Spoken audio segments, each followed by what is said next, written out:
The new chronology.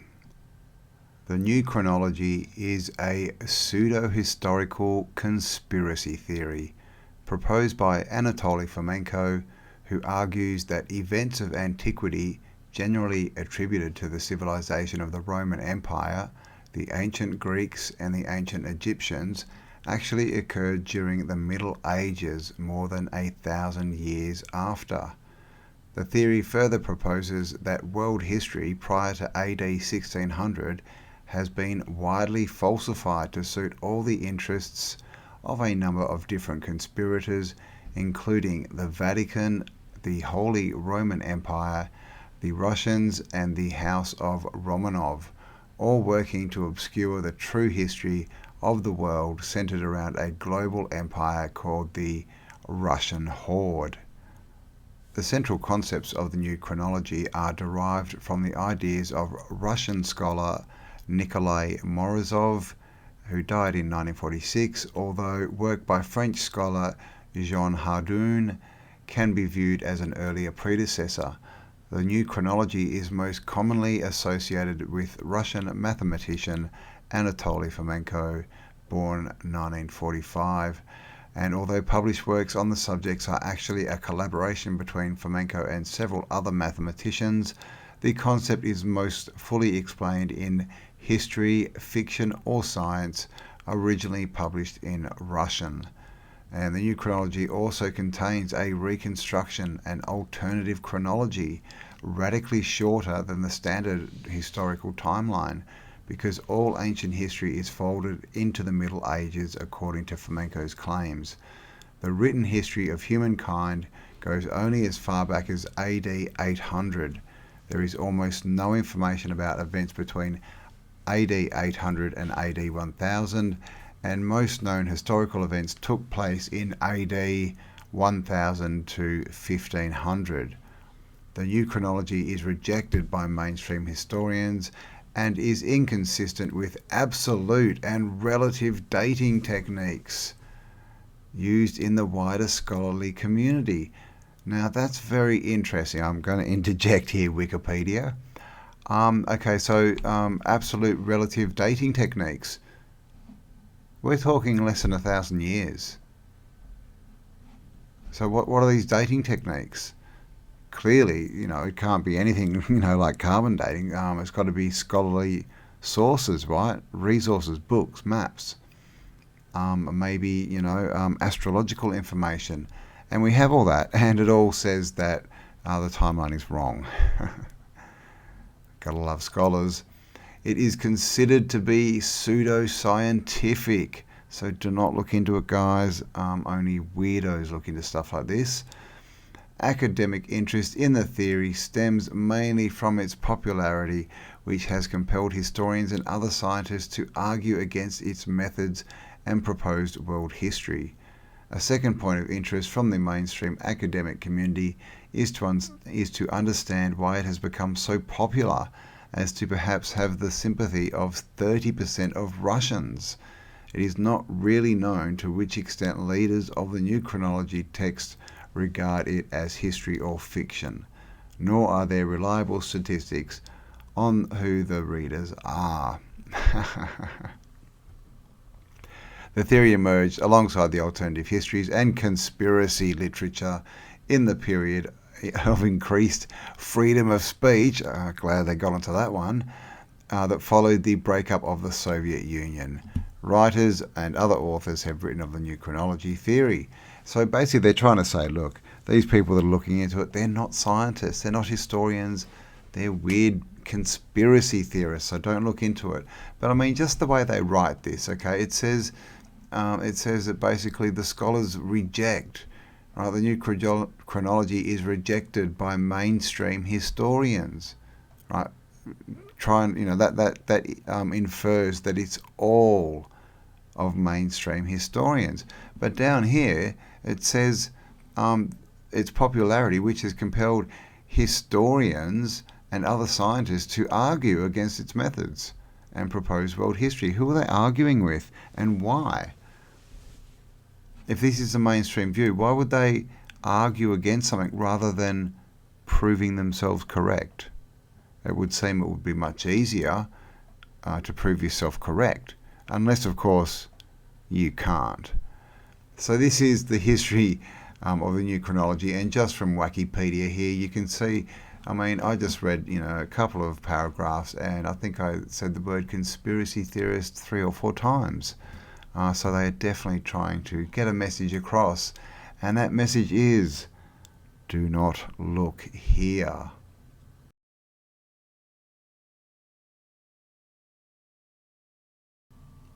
Hello and welcome, Campbell here from AutoDidactic channel. Hope you're all having a fantastic day.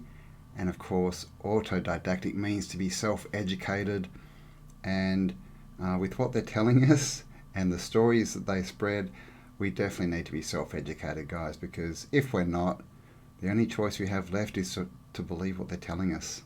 And look where that's gotten us. So today I definitely wanted to look into this, into the story, and it's something I've covered before, but it seems to be popping up a bit, so I thought I would make another video, and it is the missing years, the 1,000 missing years, where they turn the I's, or the ones, to I's and J's, or the I's and J's to ones, should I say. And it's not exactly 1,000 years that the timeline's been changed. It's because there's also, we've got the different calendars that were introduced, the Gregorian, Julian calendars, all these different things, plus a few other date changes in there, where they wipe days out of years and things. So as far as I can work out, I think we've lost around 600 to 800 years. But anyway, let's have a jump in and look at the missing years of our story.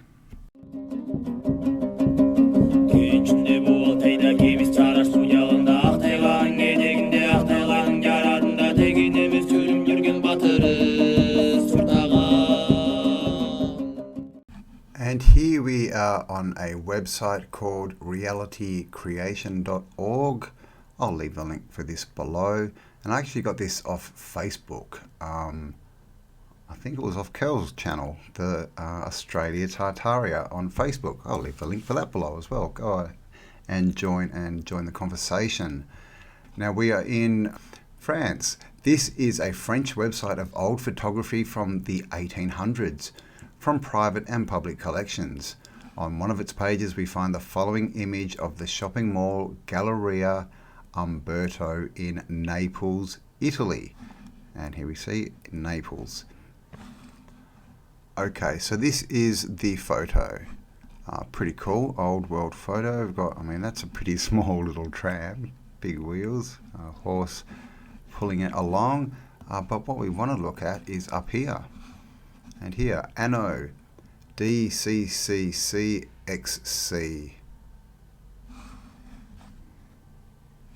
So DCCCXC, and anno is in the year of. So that is, DCCC is 800, 800 and XC, 890.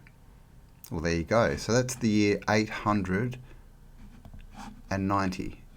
Okay. Anno is obviously Latin, and we hear it in Anno Domini, which is used to indicate the time division that falls between the Christian era and the Common Era, as they call it.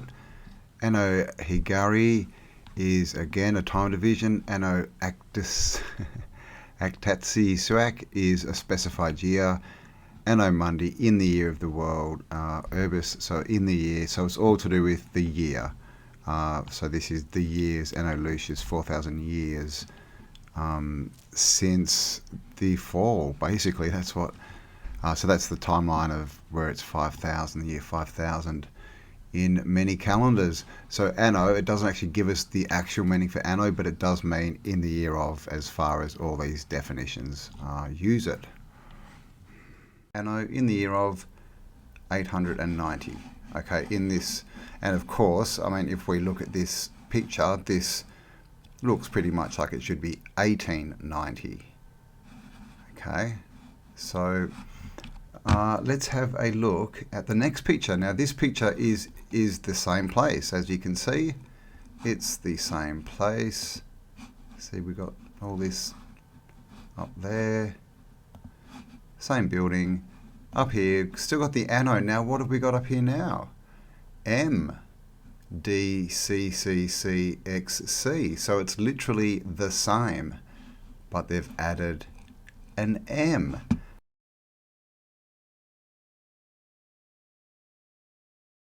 And of course, what does M mean in Roman numerals? M is 1000. So there you go, proof right there. They've added 1000. Okay, 1000 years to this building's age. Well, not to the building's age, but they've changed the date basically. They've added 1000 years to the calendar.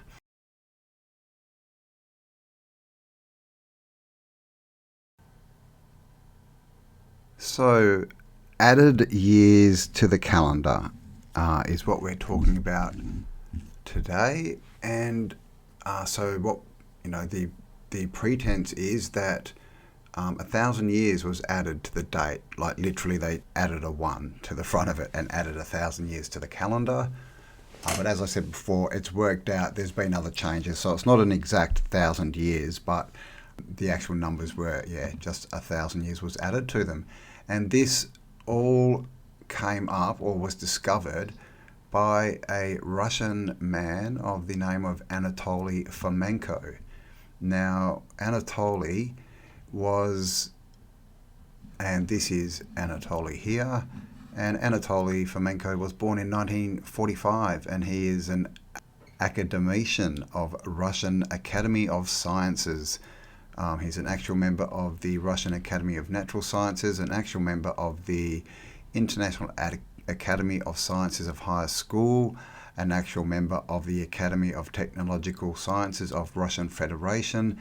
He's a doctor of physical mathematical sciences, a professor, the head of the Department of Different Geometry and Applications of the Faculty of Mathematics and Mechanics of the Moscow State Lomonosov University. And he solved a well-known plateau problem in the theory of spectral minimal surfaces, created a theory of thin classification of integratable Hamiltonian dynamic systems. He's the award winner of the State Prize of Russian Federation of 1996 in the field of mathematics. I mean, this guy is so overqualified. He's just one of these genius types. He's the author of 250 scientific works, 24 monographs and textbooks, and specialist in the field of geometry and topography or topology, calculus of variations, theory of minimal surfaces, symplectic topology, Hamiltonian geometry and mechanics, computer geometry as well. So there you go. And after all of that, because he was bored, he then authored several books on the development and application of new empirical statistic methods for the analysis of historical chronicles, chronology of the ancient time and Middle Ages. So this guy, it's not like he's gone back and found a few passages in some books and said, oh my gosh, they've wiped 1000 years. He is basically, he's a left brain. He's like a statistician. This guy runs on information. Okay, so what he did is he was studying the movements of the sun and the moon in the past, in historical texts. So he was studying things like full moons, eclipses, solstices, all this kind of phenomena. And of course, these things are written down in ancient texts. So he was going along and basically referencing them, I guess, and trying to make a chart or something. And he found out that none of it fit, because today we have computer programs that are basically astronomical programs, and you can put in dates into them and it will show you the sky as it was, how many hundreds or thousands of years back that you go. And of course, the reason they can do this is because it's a clock, right? The sky is a clock. How could they go back and show you the sky, how it was 400 years ago, if we were spinning through space at 666,000 miles what is it, a second or a minute? That doesn't make sense. But they do. We have this is software that is used a lot, and people haven't clicked onto that yet, the ones who are using it. But there you go, a little side note. So yeah, he used this software, and basically nothing matched up. All the information. He'd read a book and it'd say, there was a solstice on this date. He'd run the software. He'd look for the solstice, and it wasn't there. So being the kind of brainiac that he was, he looked into it, and he ended up writing, I think it's 7 volumes so far. Yeah, there we go, 7 volumes of history. History, is it fiction or science?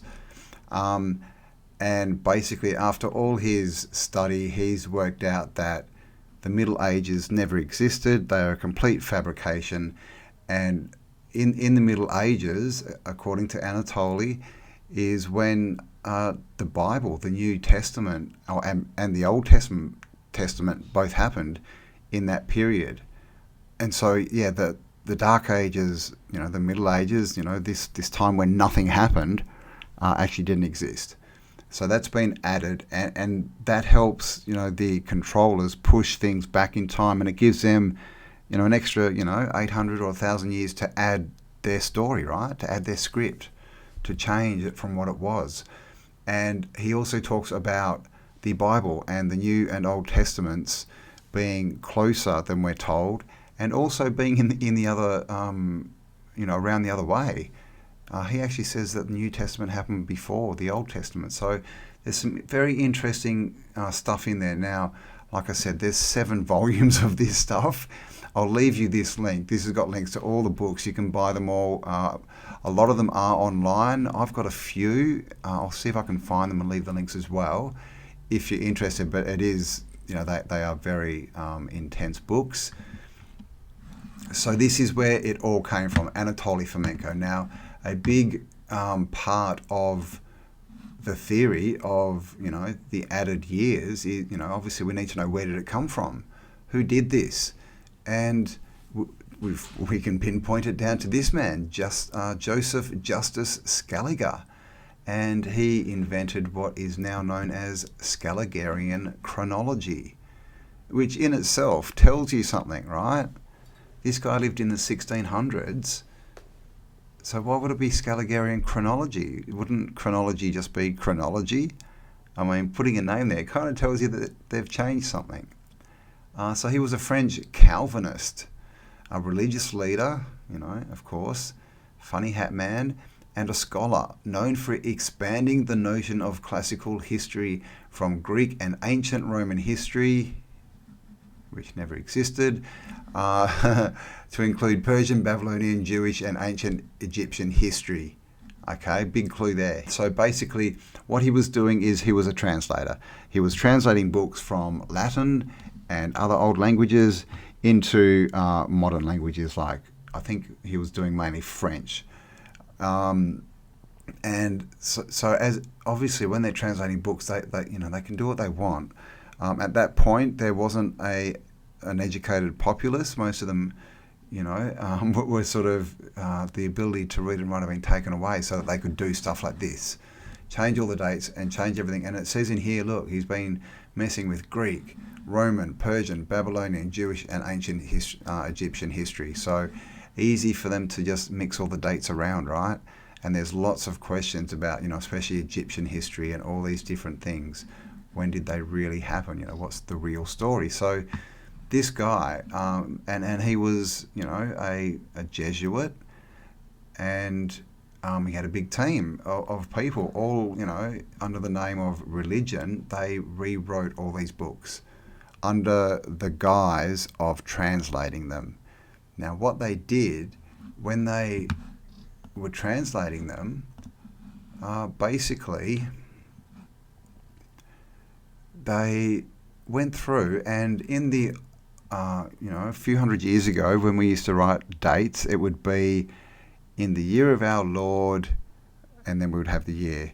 Now, the way that they signified the year of our Lord was with a J for Jesus, or an I for Iusa, is that how you say it? Or an X sometimes for Christos. So basically all meaning, our Lord. So it would be J506, say. So in the year of our Lord 506. Now when Scaliger came along, he changed that J into a 1. So the J506 became 1506. It became 1506, effectively adding 1,000 years to the calendar. And this is the big crux of this. This is where a lot of history, it shows us that they could, that one, that they're hiding something, and two, that they have gone and changed history because they've added all these years. We know they have, but yet they tell us things happened in this time period, which we can prove never existed. So it's a complete lie. It's a complete lie. Down here, there's a few things that he talks about, in the books, examples of counterfeit documents formerly used in the Roman Empire. Okay, so they've been counterfeiting documents. He's got the histories of the bishops of Rome, pagan motifs in Christian Europe. So the whole story of, Christianity has been played with. Pyramids within the Roman realms, east of west. So, we know there's pyramids all over the place now. But basically, what he's showing is what we talk about a lot. And it's definitely, a big part of this topic of alternative history is they've changed everything. The Great Wall of China was apparently built in the 1700s. So there's all these things that, that we're told happened, and they're put out in a chronological line, set out for us, and then we're told this is history. This is how it happened.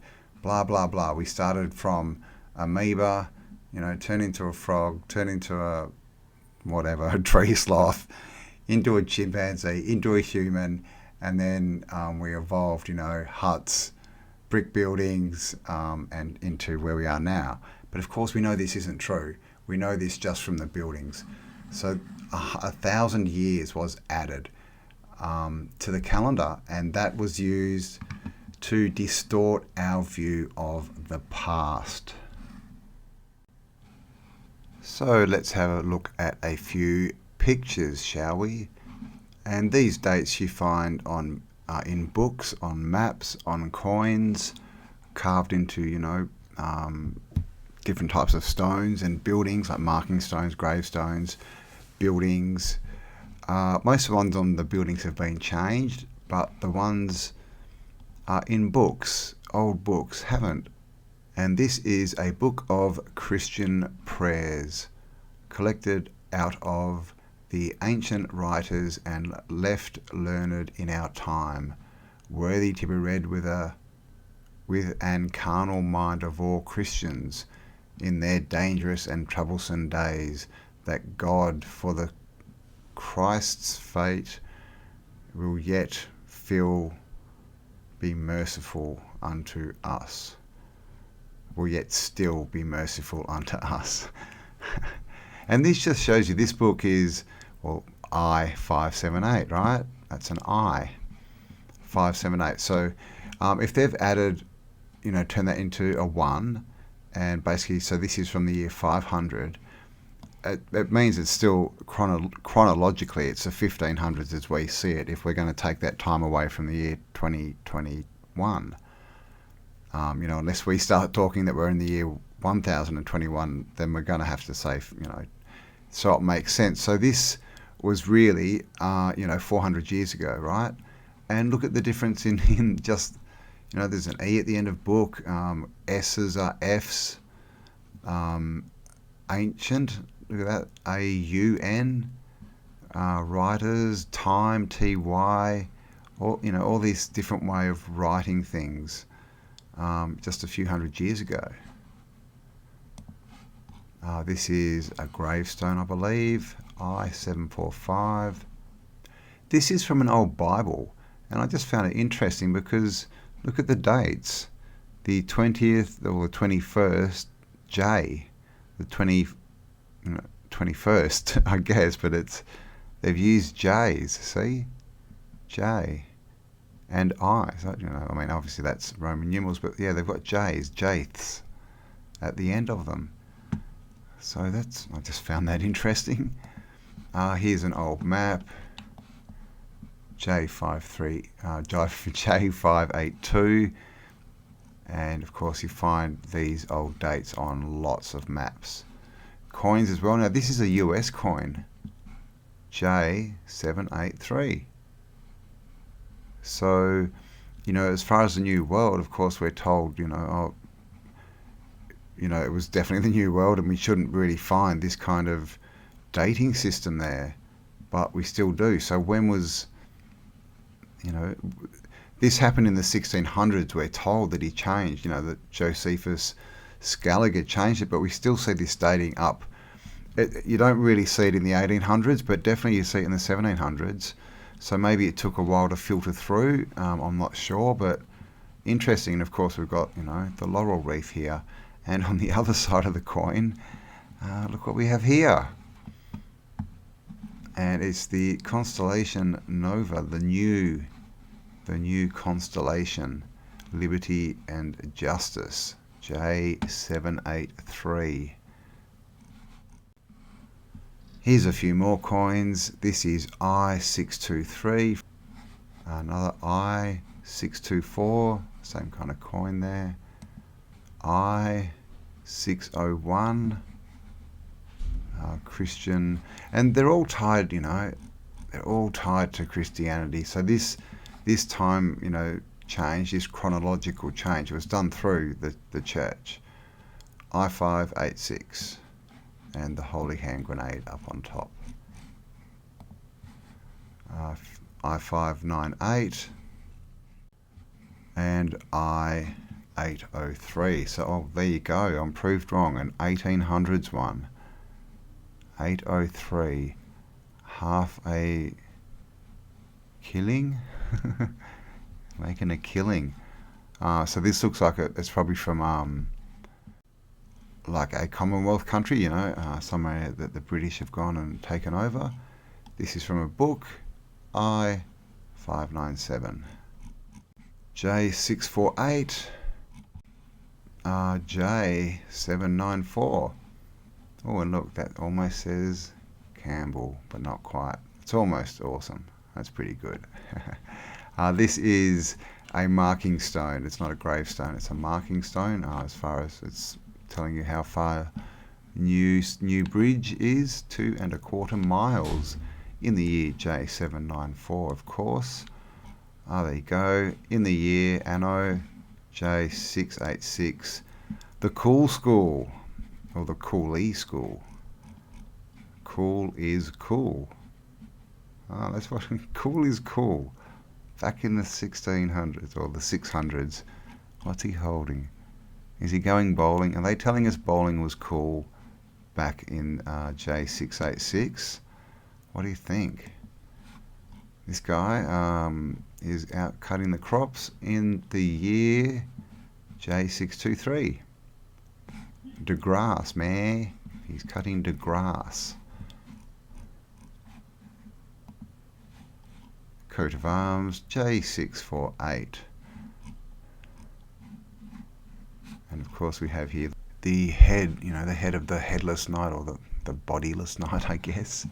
These often have creepy things in them.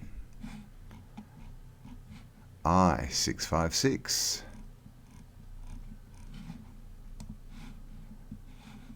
Aha, Tartary. And what do we have? J654. So in 1654, which is basically 654, Tartary was definitely there.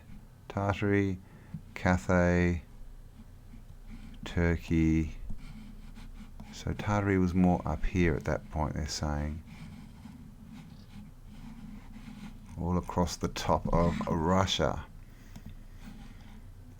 Justice Josephus Scaliger, the Scallywag. And you can see just in the, you know, obviously he was a Jesuit, but you can see all the religious symbolism surrounding him here, and of course We've got the balls, we've got the crosses, the crowns, the double-headed eagle, with a ladder going up to it. That, of course, is a stolen symbol as far as we can work out. The laurel wreath, which may be a symbol for, the Taurus, the toroid.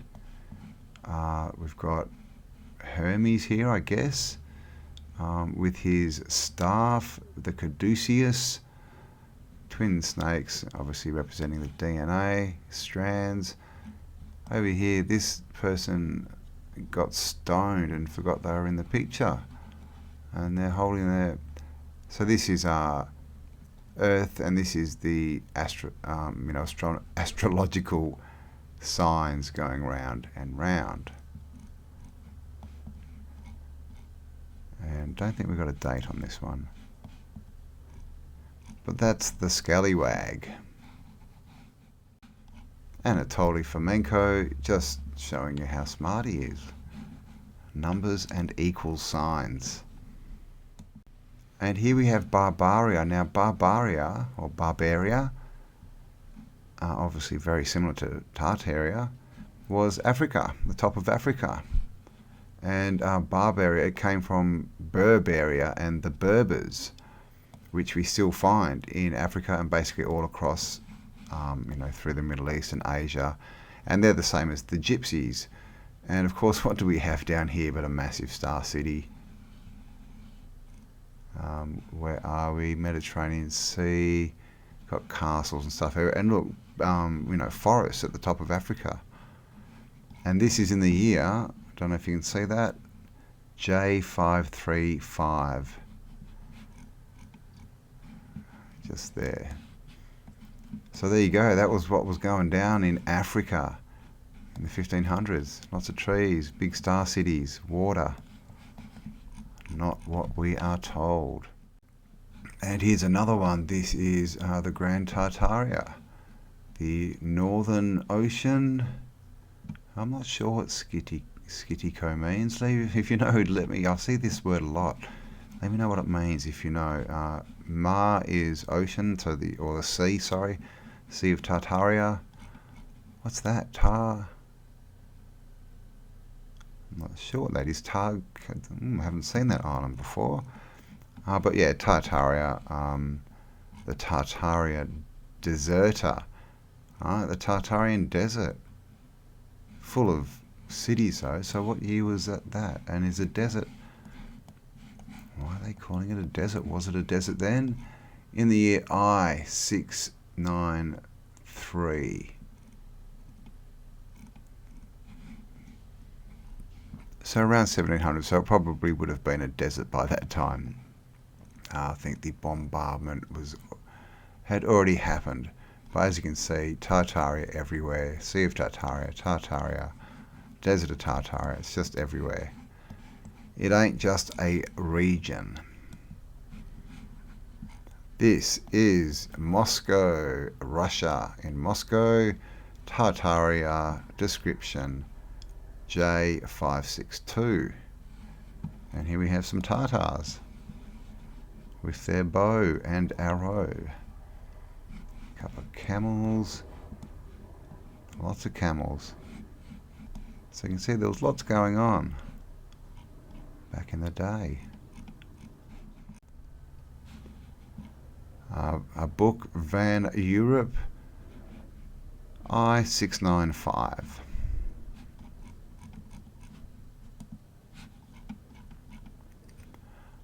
This is, just a cut from a book, so it's not the best to look at, but it just says here, J535. Again, from an old book. A lot of these are just screenshots from books that I find online, but I-567. So this, it is everywhere. If you look, it's everywhere. And here's another description of Tartary in J654. I think we saw that one before, didn't we? Maybe.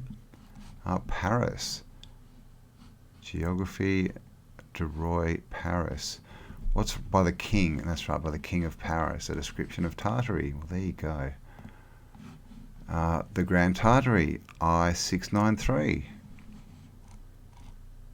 Again, Russia, Moscow, Tartary, J, 562. Coin, I577. So just everywhere, guys. If you look for it, I684. Just hidden in plain sight. I673. So it's everywhere on coins, maps, and in old books as well. And here is an old map of Tripoli in Barbaria, right? Up in Africa, and of course, it's a walled star city with a star fort and citadel. And this was in the year I567. So there we have it. So this was brought up by Anatoly Fomenko, a Russian who was looking at, solar phenomena, and he worked out that it was all wrong. So he got to subtracting 1,000 years off the calendar, and it all synced up, coming to the conclusion that 1,000 years had been added. And of course, since then, many researchers have got out there and had a look, and we have proven him true, because we have gone out and we've found these I's and J's. No X's today. I do have some X's somewhere in some files, but they did use X, just not as much. It was mainly I's and J's instead of ones. But they're everywhere in books, on maps, in coins, carved into old tombstones, marking stones, buildings, everywhere. And of course, so many more would have been covered up and or taken off, the whole re-facade. So his story is definitely not our story. So I hope you found that one interesting. Please give me a like, give me a comment, tell me what you thought, leave any information you do have. Of course, subscribe if you haven't already, and share this video if you find it interesting, because we do need to get this information out there. We need to wake people up, and this topic, it's a good way to wake people up. It's non-confronting. It's people can go out into their cities and see what we're talking about, and we stay away from the whole what's going on right in the outer world. So yeah, pass it around, guys. Share all these videos. If you feel inclined, make your own. Start getting this information out there, because this is where we are. We're going towards a new Earth, not the new world that some people want, but a new Earth that we're going to create. And what that's really going to be is we're just going to remember and rediscover who we are and where we are and what we've already achieved. And once we realize that and we get rid of the parasite, it won't take long for us to get back there. So thank you for spending some time with me. I do appreciate it and love you all. Have an amazing day, and I'll talk to you all on the next upload. Bye for now.